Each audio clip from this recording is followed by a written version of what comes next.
बिस्मिल्लाहिर्रहमानिर्रहीम। Dear students, आप देख रहे हैं educational channel KMCH physics academy. मैं हूं खालिद महमूद। सब्जेक्ट है हमारा फिज़िक्स, क्लास है 9th। हम इसकी एक्सरसाइज के क्वेश्चंस कर रहे हैं। आज हमने यूनिट नंबर 9 का क्वेश्चन नंबर 9.8 करना है। यूनिट नंबर 9 है ट्रांसफ़र ऑफ हीट और क्वेश्चन नंबर 9.8 है suggest a simple activity to show convection of heat in gases not given in the book।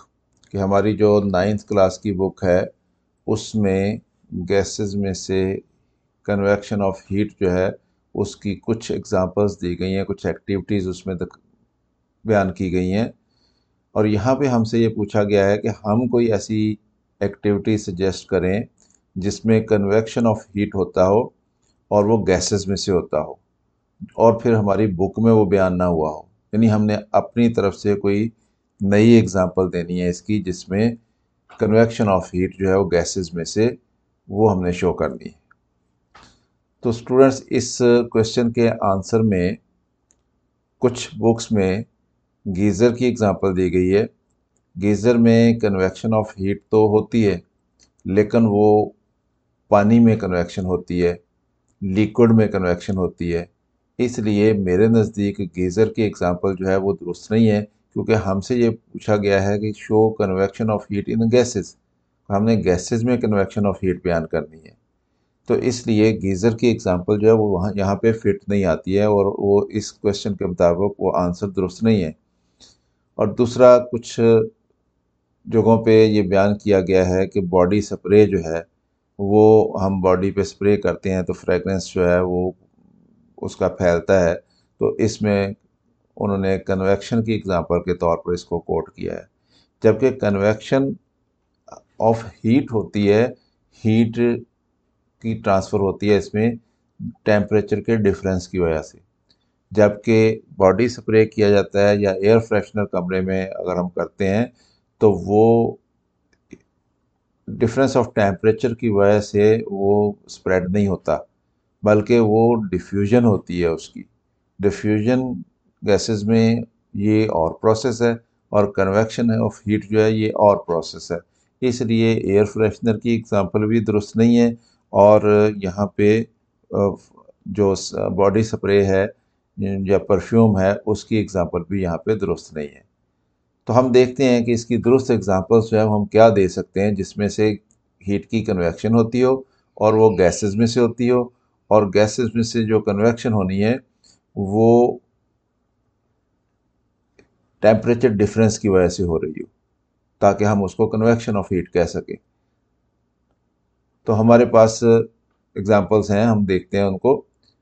Activity to show convection of heat in gases, तो ये particularly gases का लफ्ज़ साथ लगा के तो इसको स्पेसिफिक कर दिया गया है कि हमने गैसेस की ही एग्जांपल देनी है।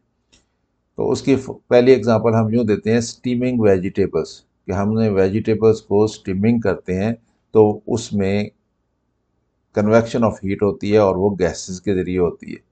When steaming food, the steam, steam क्योंकि वेपर्स की फॉर्म में होती है इसलिए वो गैस में शुमार की जाएगी। When steaming food, the steam यानी हॉट वेपर्स जो होते हैं rises from the boiling water, boiling water से वो राइज होते हैं। Transferring heat to the vegetables, और वो वेजिटेबल्स को हीट ट्रांसफ़र करते हैं। केप्ट अबव द वाटर, जो कि हमने पानी के ऊपर, वेजिटेबल्स जो है वो पानी नीचे होता है और उनके ऊपर वेजिटेबल्स होती हैं, और वेजिटेबल्स में से जो स्टीम उठती है वो स्टीम जो है वो हीट ट्रांसफ़र करती है वेजिटेबल्स को, कुकिंग दैम थ्रू कन्वेक्शन, और कन्वेक्शन के ज़रिए उनको कुक करती है।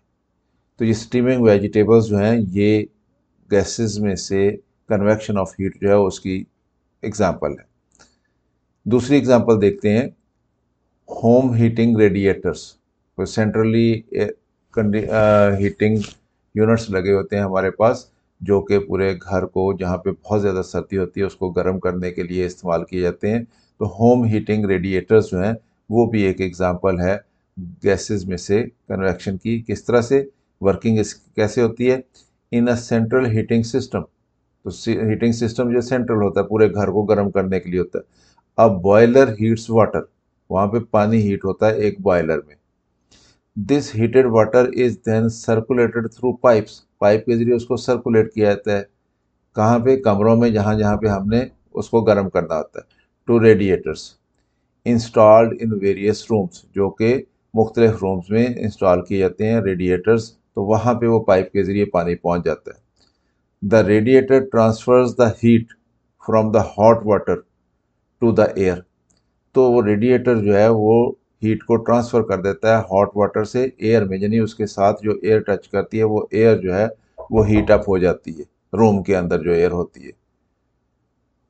अब इसमें कन्वेक्शन प्रोसेस कैसे होता है? The radiator heats the air around it, radiator के करीब जो एयर होती है वो हीट अप हो जाती है। Causing the warm air to rise, तो वार्म एयर जो है वो राइज हो जाती है। Cooler air from the room is drawn in near the radiator, तो ठंडी हवा जो होती है वो रेडिएटर के करीब आ जाती है। Creating a cycle of air movement, तो इससे एयर की मूवमेंट का एक साइकिल बन जाता है जिसको हम कन्वेक्शन कहते हैं। Gradually warming the entire room, उससे पूरा रूम जो है वो आस्ता आस्ता गर्म हो जाता है। तो इसमें एयर में कन्वेक्शन होती है, तो इसलिए हम कह सकते हैं ये एग्जाम्पल है कन्वेक्शन की गैसेस में से। एयर की सर्कुलेशन की वजह से वो रूम जो है वो हीट अप होता है, गर्म होता है। तो स्टूडेंट्स, हमने ये दो एग्जांपल्स देख ली, हमसे एक एग्जांपल पूछी गई थी। उम्मीद है आपको इसकी समझ आई होगी। खुद भी देखें वीडियो को, दोस्तों के साथ इसको शेयर भी करें ताकि वो भी इससे फ़ायदा उठा सकें। चैनल अगर अभी तक सब्सक्राइब नहीं किया तो इसको सब्सक्राइब कर लें ताकि KMCH फिज़िक्स अकेडमी की तरफ से आपको इस तरह की मज़ीद वीडियोज़ मिलती रहें। अगर कोई वीडियो पसंद आए तो उसको लाइक भी कर लिया करें। मेरी तरफ से अल्लाह हाफिज़, शाद रहें, आबाद रहें।